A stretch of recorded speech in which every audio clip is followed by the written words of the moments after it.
আমাকে বাঁচাও, আমি পানিতে পড়ে গেছি, আমি সাঁতার জানি না। যা ভেবেছিলাম তাই হলো, মেয়েটা সত্যি সত্যি পানিতে পড়ে গেছে, আবার সাঁতারও জানে না। বাঁচাও, বাঁচাও। কেউ মনে হয় মেয়েটার ডাক শুনতে পাচ্ছে না।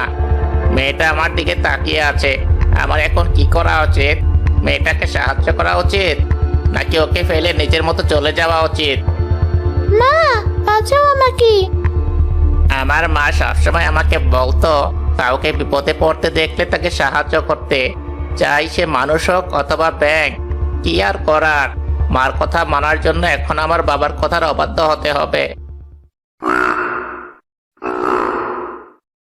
এভাবে কে ডাকছে? ব্যাং। ব্যাং আবার এভাবে এত জোরে ডাকতে পারে? মনে হচ্ছে আমাদের পুরো গ্রামকে ওর ডাক দিয়ে কাঁপিয়ে ফেলছে।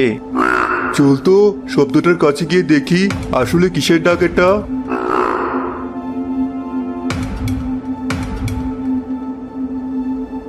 ওই দেখ, পুকুরের পানিতে কেউ মনে হয় জোরে জোরে হাত পা নাড়াচ্ছে। আরে, এ তো দেখছি ছোট একটা মেয়ে, পানিতে পড়ে গেছে মনে হয়, সাঁতরিয়ে উঠতেও পারছে না। তাড়াতাড়ি মেয়েটাকে পানি থেকে ওঠা। ফিহা না মেয়েটা? এই ফিহা, তুমি ঠিক আছো? পানিতে কিভাবে পড়লে? ওই পদ্ম ফুলগুলো তুলতে গিয়ে। এখানে যে একটা ব্যাঙ ছিল, ব্যাঙটা কোথায় গেল? ব্যাং? কিন্তু আমরা তো এখানে কোনো ব্যাং দেখিনি। তুই দেখেছিস? না তো, তবে আমরা যে এক অদ্ভুত ডাক শুনে এখানে ছুটে এলাম, ওটা কি সেই ব্যাঙেরই ডাক ছিল? হ্যাঁ, ওই ব্যাঙটা যদি ডাক না দিত, আমি আজ পানিতে ডুবেই মারা যেতাম। আমরা কোনো ব্যাং দেখিনি। চলো তোমাকে তোমার বাড়িতে রেখে আসি। ফিহার মা ফিহাকে ঘরে তুলে নিয়ে সুস্থ করে তুলল। ফিহা পুরোপুরি সুস্থ হয়ে যাওয়ার দুদিন পর আবার পুকুর পাড়ে গেল আজব সেই ব্যাঙটাকে খুঁজতে। এই মেয়েটা আবার এখানে কি করছে? সেদিন পানিতে পড়েও শিক্ষা হয়নি। ওই তো সেদিনের ওই ব্যাঙটা, আগের জায়গাতেই আছে। মেয়েটা আমাকে দেখে ফেললো, তাড়াতাড়ি পালাই এখান থেকে।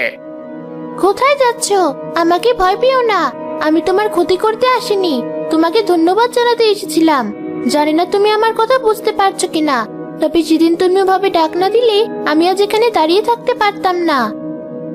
আমি মানুষের সব কথাই বুঝি এবং চাইলে মানুষের মতো কথাও বলতে পারি। তাই তো দেখছি। এক কাজ করো, তুমি আমার সাথে চলো, আমার বাসার পেছনে একটা ডোবা আছে, আজ থেকে তুমি ওখানেই থাকবে। না, আমি যাব না। চিন্তা করো না, তুমি তোমার পুরো পরিবার নিয়েই ওখানেই থাকতে